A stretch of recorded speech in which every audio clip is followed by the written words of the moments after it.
Well, not what I expected her maiden voyage to be on a tow truck, but over the winter the brake line's rusted out and we've got to get the adventure bus taken in for brakes.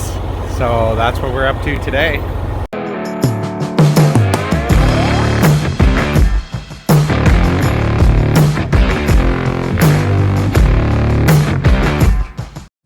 So after nearly 30 episodes of my bus build series, I've spent a lot of time on the interior, but today we're going to look at something I didn't focus on, and that is the mechanical costs, and trust me, they were a lot.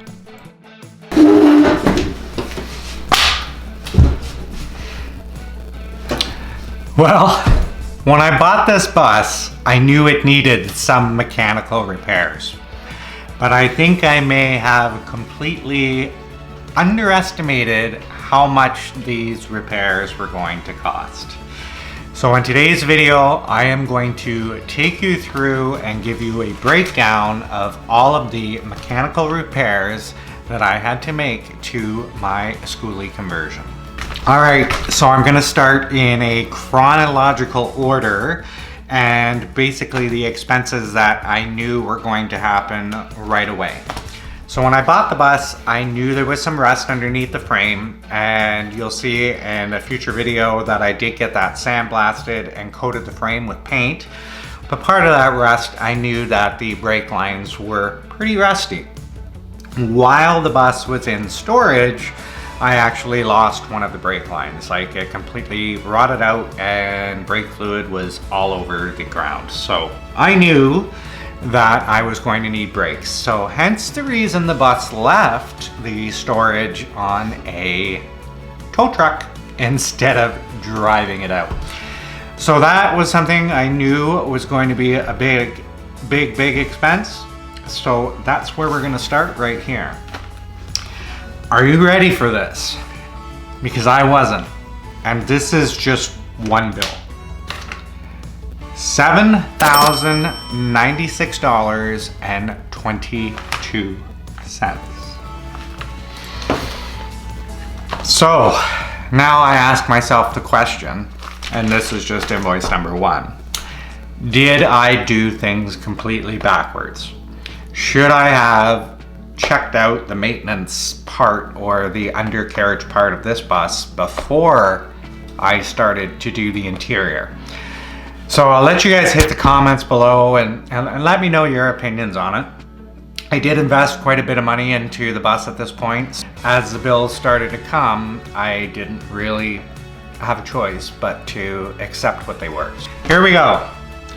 Basically, this is just a whole bunch of parts. Bleeder, adapter, cable tie, brake line, fitting, bleeder, hose, brake line, solvent. Had to pay for Varsol apparently. Hydraulic brake fluid, frame clamp, blah, blah, blah. But this was the most expensive thing on here. Was a hydraulic modulation valve.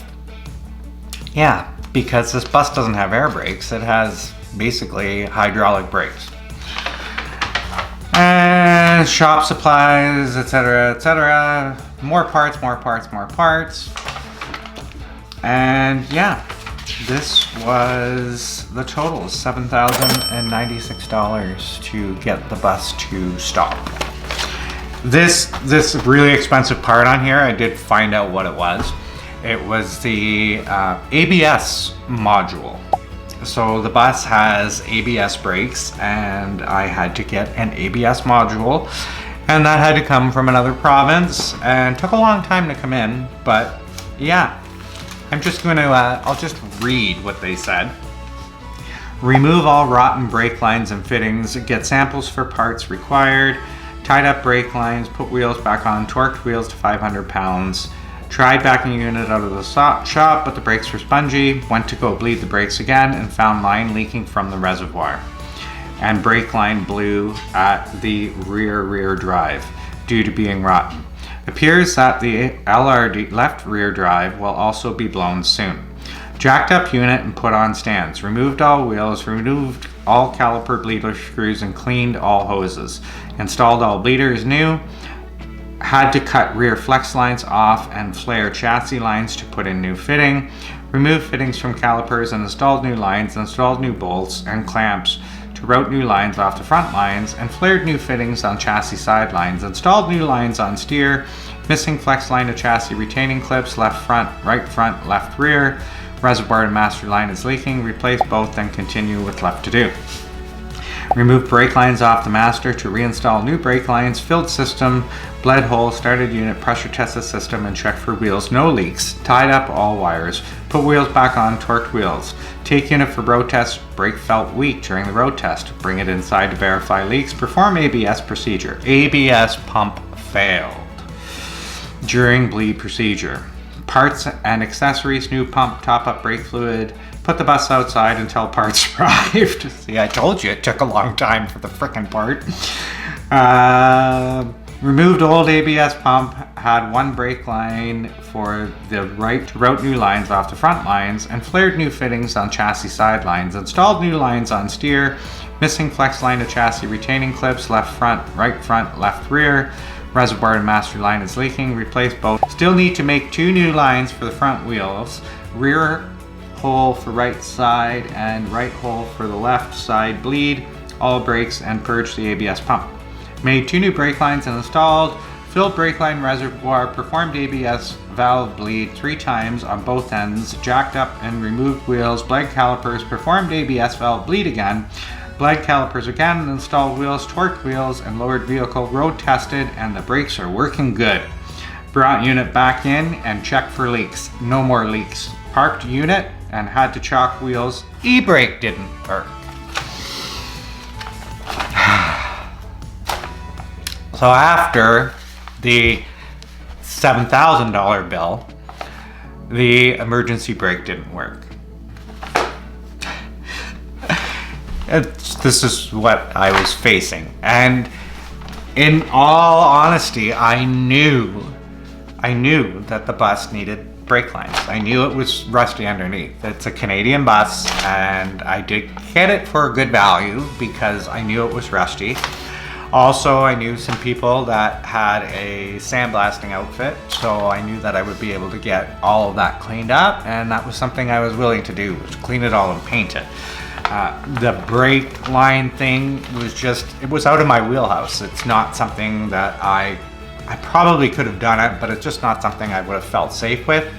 So these are receipts from a large truck a large truck shop, and this is what they specialize in. So here we go. This is the brake. Removed drive shaft on transmission. Removed parking brake drum, because there's actually a separate braking system for the parking brake. Remove parking brake drum, parking brake shoe housing, remove braking shoes, clean bracket, installed new braking shoes, installed new braking drum and yoke, torqued yoke to specs, brought it out to get parking brake cable feed up and make adjustments, adjusted cable to spec, tested and working normally, installed drive shaft and torque cap bolts to spec, testing operation with vehicle working normally parked. $1,523.66. And the part on this one that costs the most, the $618, I believe was the whole mechanism for the emergency brake had to be replaced. So basically, between these two invoices, I'm at $8,500, which is a lot of money. Okay, so obviously this was a ton of money that I spent, and it definitely hurt the pocketbook, but I do feel good spending the money because I know that all the parts are new, and I'm taking my family on this bus, and I want to make sure something really important like the brakes actually work. So that was $8,500. And next up, this one was $812.27. And this was also something due to the rust underneath the bus. This was the leaf springs. So I had to take it to a spring shop, and basically that was my bill for that. I got a new leaf spring put in the rear of the bus, and because it had rotted out. So I guess this could be considered like an $8,500 mistake for not flying to the United States and purchasing a California bus or a bus from a state that doesn't have rust. But I also got the bus for a really good price, so I don't know kind of where right or wrong was. I just know here that I have a brand new braking system and I feel safe about that. This one was crazy too. This one hurt a lot. This one was $6,921.50. And okay, so here we go. I'll just read this one out to you. Diagnose low power when accelerating and throttle pedal sticking. Checked unit in yard, started unit, checked throttle pedal, RPMs went up and did not come back down. Tried to tap button on the sides of the pedal to get it to come back down. Cannot get RPMs to come down. Need to get RPMs to come down safely to get it into the shop. If there's any questions of what happened, please ask me. It does not need an ECM or engine. Engine ramps up. No faults would cause this issue. Brought unit in. Checked accelerator response in the ECM. Voltages barely moved. Removed connector while engine ramped up. Engine won't go back down to idle. Check voltage response by jumping circuits. All circuits looked good. Need to replace the accelerator pedal sensor. So this one, it totally was unplanned, and I guess to be transparent, the date between these is, I think, almost a year. And this, while I had taken the bus out and I was driving the bus and I was using the bus, I found that on cruise control, the bus worked great.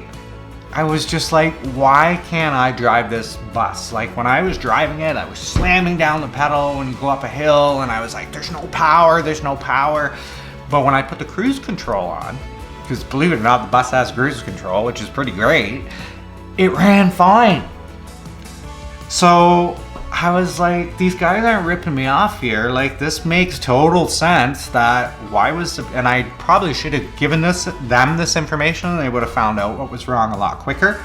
But I didn't think to say, hey, the bus runs fine on cruise control. It just doesn't run on normal pedal control. So anyway, when they told me I needed this part, I believed them. I knew they weren't out trying to gouge me parts or anything like that. So need to replace the accelerator sensor, looked into ABS, fault in the right rear sensor, check voltage in the sensor, inspect. Looked at parking brake linkage is seized and parking brake cable is seized, cable will need to be replaced. Removed and replaced the throttle pedal, looked into the light coming on when the brakes are applied, found that the light is meant to come on when the brakes are applied. Yeah, there's a dash light and it's weird. It comes on when the brakes are applied. Okay, so here we go. Replace the accelerator pedal position sensor and both rear rotors for tone ring damage. So this was more brake work.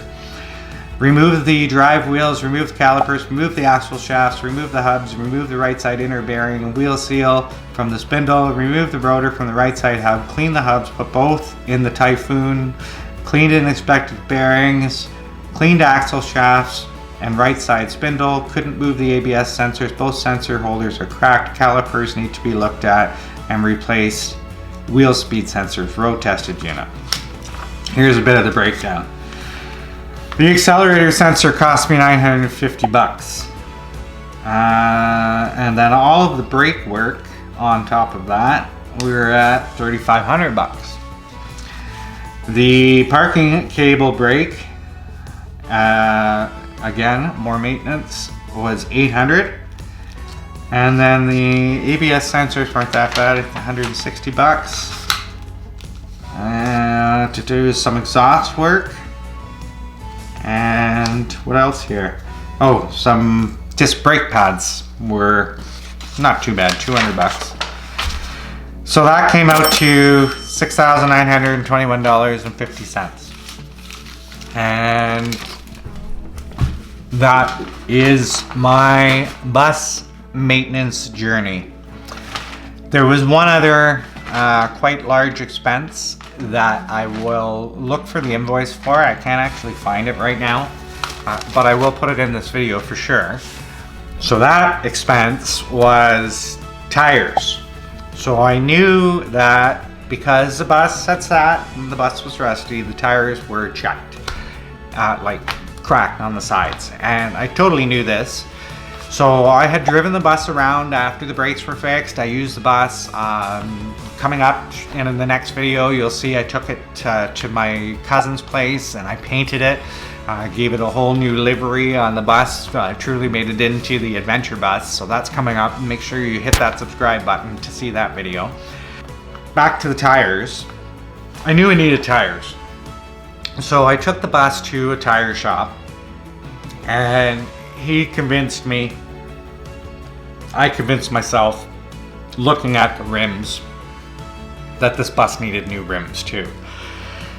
We were starting on the rear tires. The front tires were actually good on the bus. It just needed the 4 on the rear. So that started out, and he had some nice steel white rims. They looked good. They were a decent price. And I said, yeah, I mean, like, go with it. Let's put them on. These old rims are really rusty and this needs to be done.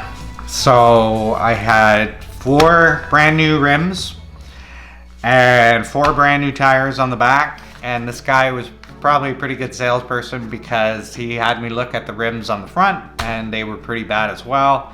So we went back to the container where he stored everything, and he comes back with 2 chrome rims. He says to me, he's got none of the steel rims left. So the bus ended up with a beautiful set of shiny chrome rims on the front, which I did not plan for, but I gotta say it does look beautiful, especially after the bus was painted. And a set of 4 steel rims on the back. That now, I hope has, like, there's, you know, nothing else really to do. Fingers crossed the engine holds. It has been great. I'm gonna do the maintenance on the diesel engine, definitely the oil changes and that kind of thing, and transmission flushes or anything that it needs. I'll definitely continue up the maintenance on that motor. I've got a brand new braking system and I've got brand new tires touching the pavement. So I am super happy that I did all of these things, but I'm definitely disappointed in the cost of everything. It was not a cost that I put into the whole build. So this is a lesson for any of you out there that are planning to build a schoolie, or you're planning to even do a van, is to make sure that everything on that van or school bus, maintenance and safety wise, checks out. I bought this bus knowing that I needed brake lines, and I guess in my head I budgeted $3,000 to $5,000 for this, for the brake lines, because I knew that, hey, it was going to need them, which kind of fits this. It was like the stupid things like the throttle position sensor and the ABS brake sensor. And the other part about why my costs were a little more is I chose to go with a flat nose bus. And in Canada, they are not very popular. Almost my province exclusively uses the dog nose style buses. So this bus actually came from a completely different province. It came from Quebec.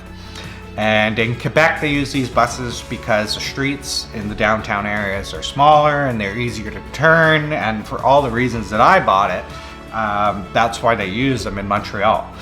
So the wheels on the bus actually sit behind the driver. So when you're driving it steers really well. It's actually super, super easy to drive. But that ended up turning into, I guess, what would you call it, like a negative or a con for me, because it's much, much harder to get parts for this bus because they literally come from out of province every time they need a part.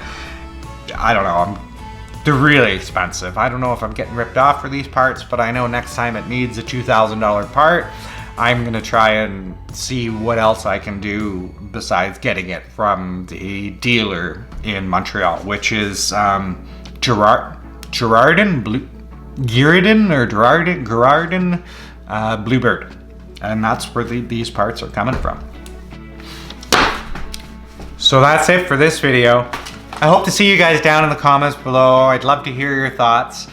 And if you want to see more videos like this one, the next one coming up for the ADVTRBUS is going to be how I painted it and what it looks like after I painted it, which it looks pretty sweet.